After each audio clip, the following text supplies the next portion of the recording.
Hey there, I, Zach Wolf, want to rant and share my thoughts about something else controversial happening in the mass media world. I'm sure you've heard rumors that Sesame Street, the long-running preschool television program, has been facing numerous troubles lately. Well, to start off, HBO and Max have chosen to not renew their contract to air and stream the show. Almost 10 years after it was announced the show is moving to HBO for first run. This was already discussed in some other vlogs about the Looney Tunes and such, because it's another casualty of the Max streaming service gradually phasing out content aimed at kids and families. It's why the classic Looney Tunes are no longer streaming along there, along with all those Cartoon Network shows and even several older Hanna-Barbera legacy programs like the Flintstones and Scooby-Doo. So this means that Sesame Street will lose its current streaming or airing home in 2027. Similarly, PBS has also been in some financial trouble for a while, especially no thanks to our current Republican president. Recently, his vice president, Elon Musk, and USA Representative Marjorie Taylor Greene have apparently been looking to defund and dismantle PBS, which would also spell doom for Sesame Street. You see, even with HBO starting to run the series, the episodes will still then air on PBS, generally with a 9-month window. The exceptions being the episodes each season involving Julia, the autistic Muppet girl. Since I'm a grown wolf, I don't really follow on Sesame Street anymore, but I find Julia to be the best thing to happen to the show in recent years. Her puppeteer is also the mother of an autistic child, making the depiction more realistic. But besides that, I usually don't like being political, but Elon Musk is being a monster in this case. I still remember in 2012 when the former Massachusetts Governor Mitt Romney ran for president, and if he were elected, he really would have been defunding PBS. And so a bunch of memes and such relating to Mitt threatening Sesame Street popped up online. And now the cycle is starting all over again.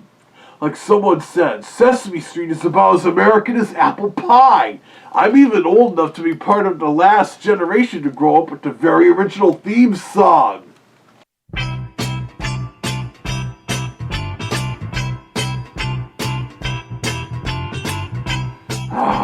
Hearing that guitar really fills me with nostalgia. And thanks to Sesame Street, combined with my being on the spectrum, I could already read by the time I was in preschool. Not extremely fluent reading, but I could read all sorts of signs by the time I turned 4 years old, and very short, simple printed sentences. But with the trouble Sesame Street and PBS are now facing, this could really impact the latest generation of kids in a bad way. These kind of shows helped us get a head start when we were ready to start going to elementary school. And with me, it wasn't just Sesame Street, but in my early childhood when it came to PBS, I was also an avid watcher of Mr. Rogers' Neighborhood and Shining Time Station, the series that introduced Thomas the Tank Engine to the United States. And I even liked some episodes of the first season of Barney and Friends, as this was before Animaniacs started to get me into anti-Barney humor. And as I got older, there was also the Magic School Bus, and of course Arthur that kept me watching PBS Kids for a while. As I said before, Arthur wrapped up 3 years ago after 25 seasons, especially with PBS's funding's decreasing. And then there are still other good shows on PBS Kids who are educating the little ones, like the Fred Rogers Company gave us the animated spin-off Daniel's Tiger Neighborhood. Another new series that interested me somewhat is Carl the Collector, an animated series starring a little raccoon boy with autism.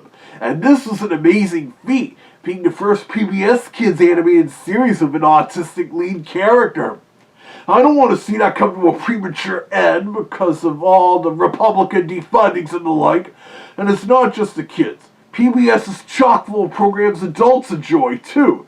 My mother loves watching Masterpiece Theater and Mystery and the cooking shows there. Heck, even when WGBH Boston would rerun the old episodes of The French Chef. As for Sesame Street, if PBS weren't in such rough financial shape, the show could always go back there for first run. Or if they still want to stream, they can always try Netflix, even if they're in kind of rough shape as well, despite being the most popular premium streaming service currently. But Sesame Workshop, aka the Children's Television Workshop, is a non-profit organization. And they've had to make several layoffs in their production staff. Not a good sign at all.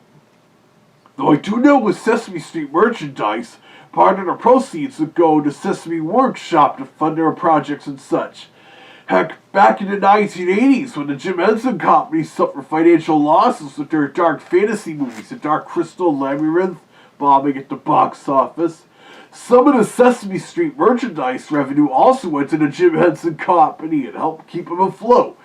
Jim really enjoyed working on Sesame Street, as was more fun performing Ernie and Kermit the Frog in entertainment sketches than trying to manage his company and make such fantasy movies or big financial things or whatever. And soon it'll be 35 years since Jim Henson died. The show hasn't really been the same since then. For one thing, with the move to HBO in 2015, Sesame Street was cut down from an hour-long program to just a half hour, so it started to become kind of cramped. An 11-minute street story, some short segments, and a concluding with a 5-minute version of Elmo's World. But for season 56, which is now beginning production, they're abandoning what's left of the old magazine format. So now there'll often be 2 street stories with a recurring animated short segment in between them.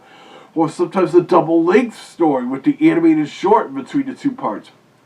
I can see a little logic in this. That magazine format was starting to become a little dated when the 21st century began, including the original format used until 2002, when the street story broke into several parts, sandwiched by various segments, originally also meant to emulate channel surfing or something similar. I also remember all those Sesame Street picture books I had as a kid, along with some of the TV specials where it was just a single storyline involving all the cast members and Muppets. But then after that format change, they adopted the block format with a single long street story followed by the segments, including several recurring ones to teach a letter, number, and a day, and whatnot, since little kids in the 2000s were found to better respond to such repetition. Sesame Street was always experimental, and this is yet another instance of that. But I still really wish Sesame Street, the Sesame Workshop, and PBS the best of luck, provided Elon Musk and the current president I will not name don't screw things up more. And even with that, I'll still be making videos on this channel as long as you keep watching.